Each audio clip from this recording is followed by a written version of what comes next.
Students, आप सबका BPI spoken पर स्वागत है। और आज की क्लास में हम लोग अपना जो रीडिंग सेक्शन है उसको आगे बढ़ाते हुए और हम अपने न्यूज़पेपर को शुरू करते हैं। तो आज हमारी क्या क्लास रहेगी? फर्स्ट मन की बात आफ्टर लोकसभा पोल्स।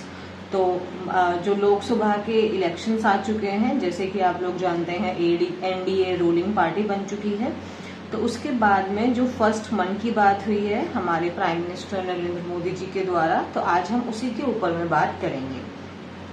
तो देखो यहाँ पे क्या लिखा है, इन हिज फर्स्ट मन की बात radio address after assuming office for a third consecutive term, prime minister Narendra Modi on Sunday thanked people for reiterating their unwavering faith in the constitution and India's democratic process. देखो, in his first मन की बात मतलब जो उनका पहला मन की बात का जो रेडियो जो रहा है उनका, उसमें उन्होंने एड्रेस किया। अच्छा, पहली मन की बात उन्होंने एड्रेस की। कब? एड्रेस करने का मतलब एक तो देखो नाउन होता है, एक नाउन के रूप में एड्रेस मतलब पता होता है, बट एड्रेस करने का मतलब जब वर्ब के रूप में होता है तो इसका मतलब संबोधित करना। तो उन्होंने रेडियो पे अपनी पहली मन की बात को संबोधित किया, एड्रेस किया। कब? After assuming office for a third consecutive term. Assuming office का मतलब ऐसे तो एक अज्यूम का मतलब होता है अनुमान लगाना। मैंने जैसे कहा कि तुम बस बातें को अज्यूम कर रहे हो, मीन्स तुम बस गैस कर रहे हो, अनुमान लगा रहे हो। लेकिन अज्यूमिंग ऑफिस का मतलब होता है कि जब हम किसी पद को, जब हम किसी पोजीशन को हम ग्रहण कर लेते हैं, उसको ले लेते हैं ना, किसी पोजीशन को ले लेना। अच्छा, एक चीज याद रखना, अज्यूमिंग द ऑफिस नहीं होता, अज्यूमिंग ऑफिस होता है। इसका मतलब होता है जैसे यहाँ पे इन्होंने प्राइम मिनिस्टर की पोजीशन को अज्यूम किया है, मतलब उसको ले लिया है, ठीक है। उसमें अब उन्होंने जो उसकी रिस्पॉन्सिबिलिटीज होती हैं वो उन्होंने ले ली है, ठीक है। प्राइम मिनिस्टर नरेंद्र मोदी ने क्या किया है, संडे को मैंने आपको बोला है जब भी नेम ऑफ द डे होगा तो हमेशा आप प्रेपोजिशन ऑन लगाएंगे। Thanked people for reiterating their unwavering faith. For reiterate करने का मतलब होता है किसी बात को रिपीट करना, उसको दोहराना। अपनी कॉपी में इस शब्द को मार्क करो, रीइटरेटिंग को। रीइटरेटिंग का मतलब, रीइटरेट का मतलब होता है टू रिपीट समथिंग, ठीक है। अब जैसे कि यहाँ पे ये आज ना मैं थोड़ा ग्रामर के ऊपर ज्यादा फोकस कर रही हूँ, तो कॉपी लेके बैठिए आप। जब भी प्रेपोजिशन आता है तो हमेशा याद रखिए, प्रेपोजिशन के बाद में हमेशा क्या आता है, या तो नाउन आता है या प्रोनाउन आता है। नाउन आएगा या प्रोनाउन आएगा, और अगर नाउन या प्रोनाउन नहीं है, वर्ब आ रही है, तो वो अपने आईएनजी फॉर्म में आती है, और जिसको हम जेरेंड कहते हैं।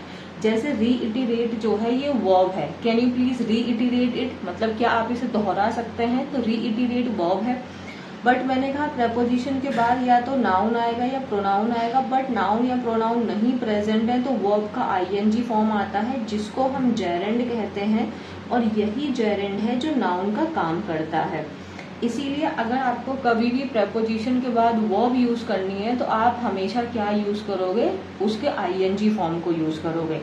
जैसे कहते हैं कि मैं जैसे मान लो आपने कोई ईमेल लिखा, तो आज हम मुझे अब कमेंट सेक्शन में आप लोग बताओगे I am looking forward to meet you होगा कि I am looking forward to meeting you होगा। अगर ये कॉन्सेप्ट समझ में आया तो मेरा इस क्वेश्चन का आंसर आप कमेंट सेक्शन में बताना। मैं रिपीट कर रही हूँ, I am looking forward to meet you या I am looking forward to meeting you, इन दोनों में से कौन सा करेक्ट है, ये मुझे आज की ग्रामर का जो मैंने टॉपिक समझाया उससे मुझे समझा देना। तो उन्होंने क्या बोला है, नरेंद्र मोदी जी ने संडे को थैंक किया है लोगों को for reiterating their unwavering faith. Unwavering, mark करो इस शब्द को, मार्क करो प्लीज इस शब्द को। अनवेवरिंग मतलब कांस्टेंट, लगातार, बिना चेंज हुए। जैसे अनवेवरिंग सपोर्ट मतलब जो निरंतर सपोर्ट आपका हमको मिल रहा है बिना किसी चेंज के, आप में कोई बदलाव नहीं, और ये पॉजिटिव टर्म होता है। अनवेवरिंग सपोर्ट मतलब कांस्टेंट सपोर्ट है, सिचुएशंस को देख के आप नहीं बदल रहे हैं। आपका अगर किसी के प्रति प्यार है तो वो अनवेवरिंग है, इसका मतलब कैसी भी सिचुएशन है आप हमेशा उसके साथ में खड़े रहेंगे।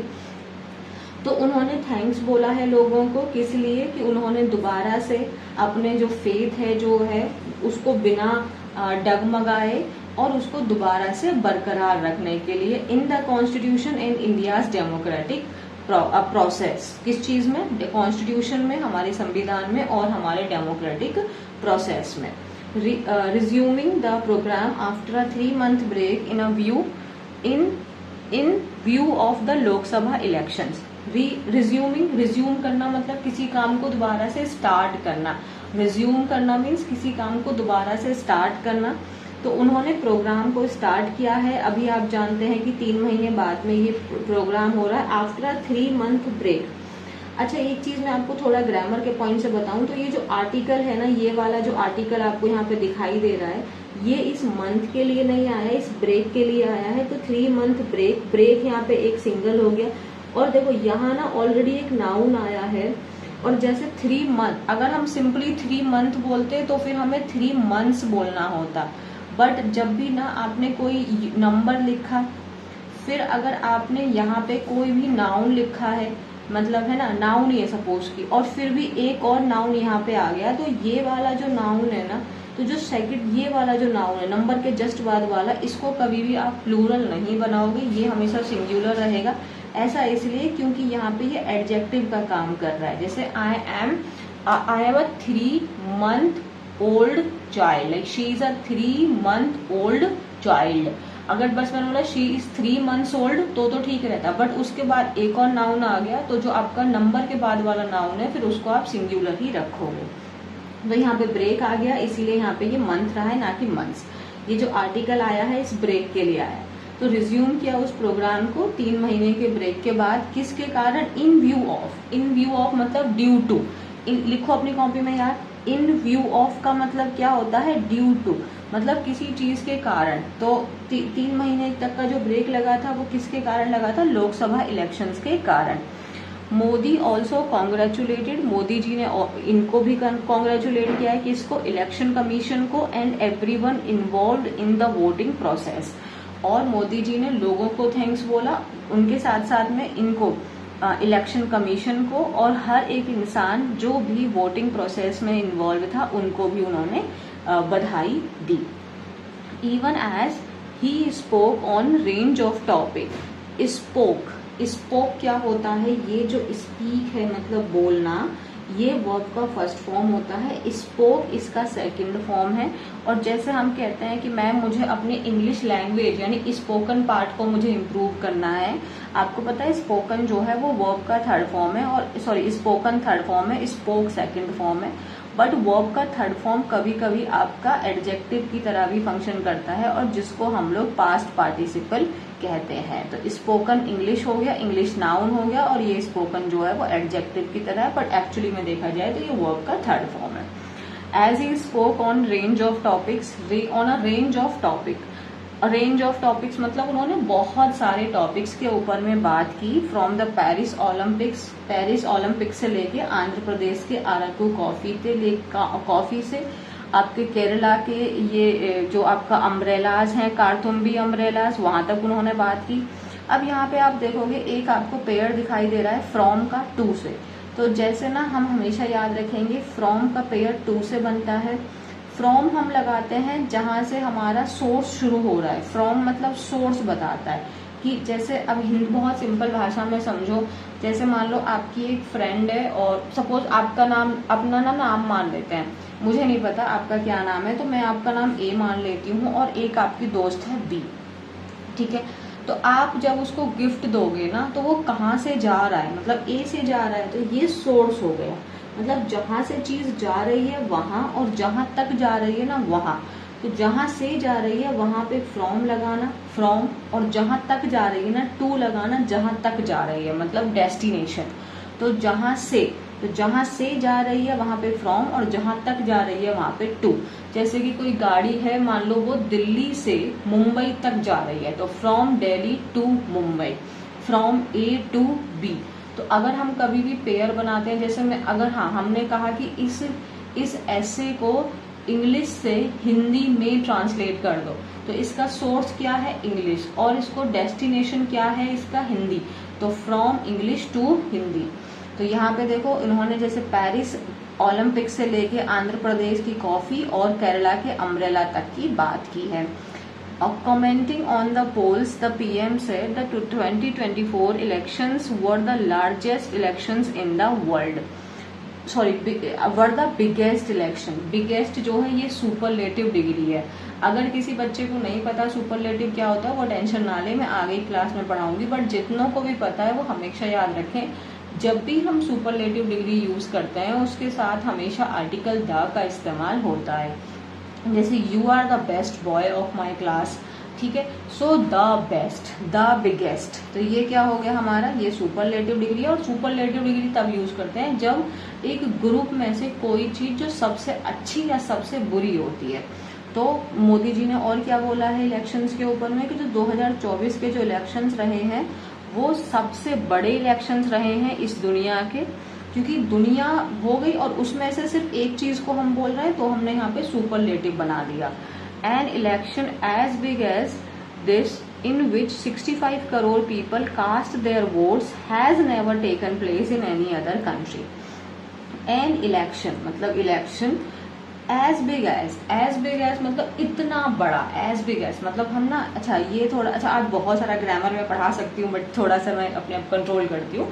अच्छा एज बिग एज, आप ना जब भी इतना ऐसे बोलना चाहते हो ना कि आप उतने ही खूबसूरत हो जितने की आपकी सिस्टर, तो आप बोलेगी you are as beautiful as your sister, you are as beautiful as your sister.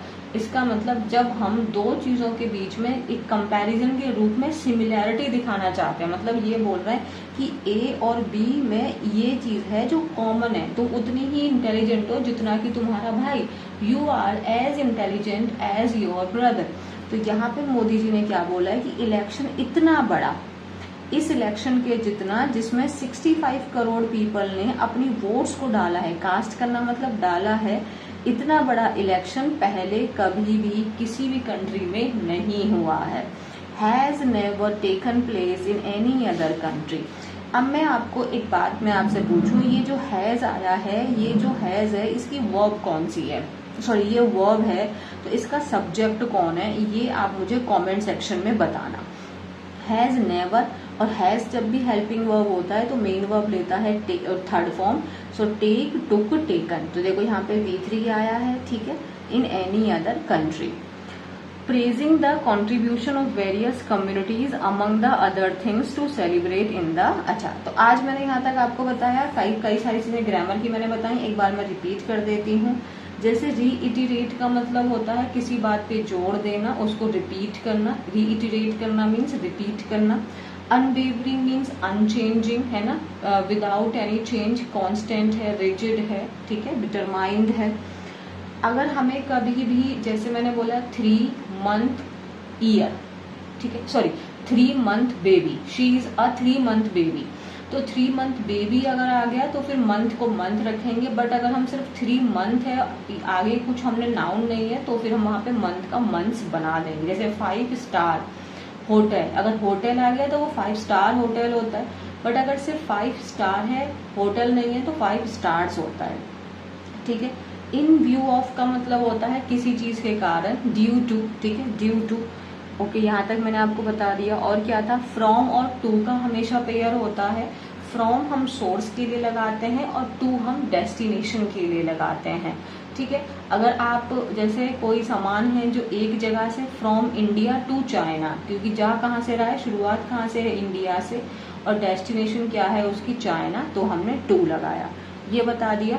Superlative degrees जो होती हैं वो तब लगाई जाती हैं जब हमारी, जो हम जिस चीज के बारे में, या तो वो सबसे अच्छी है या वो सबसे बुरी है, एक ये बताई। और सुपरलेटिव डिग्रीज के साथ में हमेशा आर्टिकल द का इस्तेमाल होता है, इस बात को ध्यान रखना है। एक चीज मैंने आपको होमवर्क में दी है, होमवर्क में मैंने ये दिया है आपको, हाँ मैंने आपको एक दिया था कि I am looking forward to meet you होगा कि I am looking forward to meeting you होगा।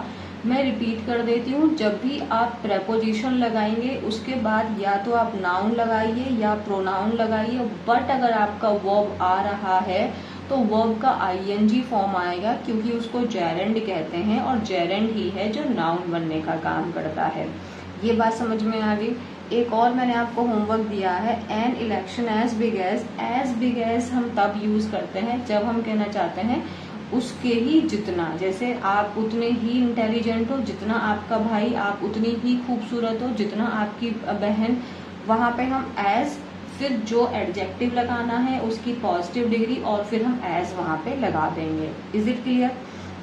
फिर मैंने पूछा है कि an election as big as this in which 65 crore people, cast का मतलब डाले हैं cast their votes, has never taken place. ये जो हैज टेकन आया है इसका सब्जेक्ट कौन है, ये आप मुझे कमेंट सेक्शन में बताओगे। एक चीज हमें ध्यान रखनी है, हमने बहुत सारा पढ़ लिया पर उससे हमने खुद भी कुछ समझ नहीं आया कि मैंने सीखा क्या है, तो वो पढ़ना किस काम का है। ठीक है, तो आज का ना मैं इतना ही रखती हूँ, इसको मैं यहीं तक रोक देती हूँ, इसके आगे हम नहीं पढ़ रहे हैं क्योंकि मैंने आपको काफी सारा ग्रामर का भी रूल दिखाया है आज, और रीडिंग हमने इतनी कर ली है तो काफी है। इसी पोर्शन को आप दोबारा से रीड कर लेना। Thank you so much. Channel अच्छा लग रहा है तो प्लीज़ चैनल को सब्सक्राइब कर दीजिए, वीडियोस को लाइक और शेयर कर दीजिए, प्लीज़ शेयर कर दीजिए। मैं देखती हूँ लोग चैनल सब्सक्राइब नहीं करते हैं, वीडियोस को शेयर नहीं करते हैं, तो प्लीज़ थोड़ा सा कर दीजिए, इट्स अ हम्बल रिक्वेस्ट। और हमेशा ऐसे ही आप ग्रो करते रहें। May God bless you. Thank you so much.